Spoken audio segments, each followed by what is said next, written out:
You're looking in the wrong place. McCall? It's not terrorists. It's the Gomorrah.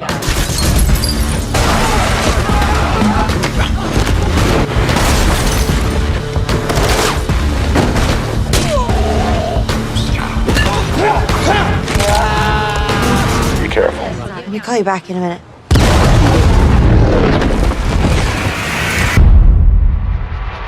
This Equalizer is much more personal. In the other Equalizers, I kind of preempted the violence. In this case, it's happening, and then sometimes when you get there, some of it's already happened.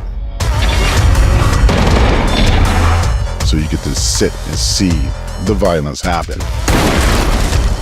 when it's necessary. Just more violent, more bloody. McCall enjoys it, and that's why he has to pay.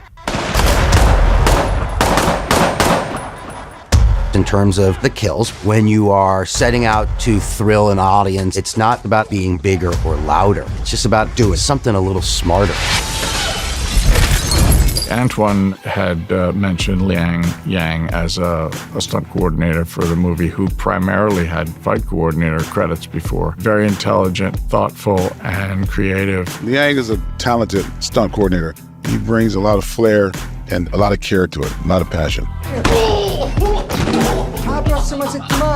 I got a text message from Antoine and it said one sentence, let's talk about the EQ3. So I was very excited about it. McCall's style, less waste movement, more direct. If he can take down a person in one move, he will not waste two moves.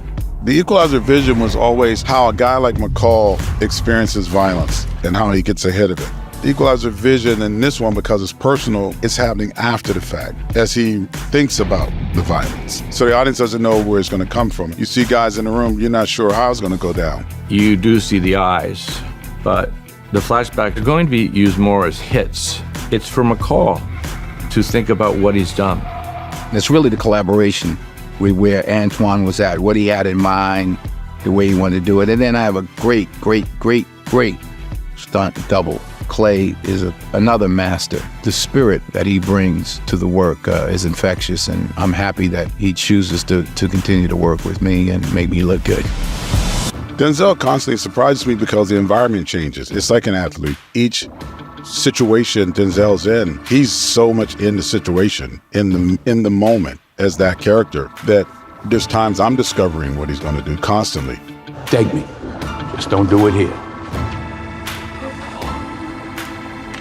You can tell when he starts to move, he knows how to control his body.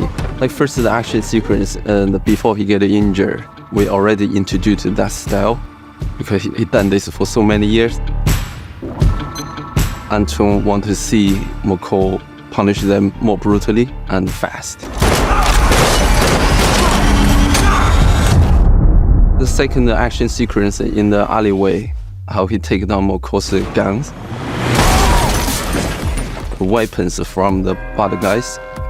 The violence in Equalizer 1, 2, and now 3 is something that Antoine and our writer Richard and Denzel and myself and my partner Jason are all very, very aware of. Robert McCall kicks ass. And throughout Equalizer 3, you do see a little bit of a different Robert McCall because the town has become the people that he loves. So he's a little less apologetic, let me put it that way.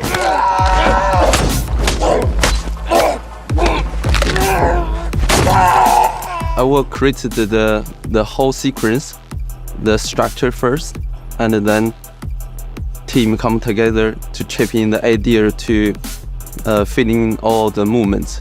Kind of a new style to me and a bit challenge. We kept the concept that was initially engaged in emancipation of a darkness. So we've been shooting in a manner in which we reduce the color, yet leave the color shorter, darker, more violent lighting. The last act is a violent act. It's firelight. There's no light. It's just firelight on faces. We tried to design this sequence, the third act sequence. McCall coming in as a ghost. So we tried to create the action like McCall coming in more like a shadow ninja. Someone come into the building and take down Vincent's men one by one, and with all the other people knowing So obviously Bob is amazing, the DOP, and one of the best in the world. When I presented the idea to Anton always talk with Bob together on how to achieve it. A lot of input for the action from Bob's made the action look even better. Bob Richardson is just one of our great cinematographers. It's like having your group of musicians and you just make music together, and you know. We have a meeting with a different department and everybody collaborates to try to achieve as real as possible. We've developed a language that we will use going forward. I'm really impressed with the simplicity and sophistication. And I know Antoine appreciates it. And in some small escapist way, we try to give a glimpse of the possibility of redemption and salvation.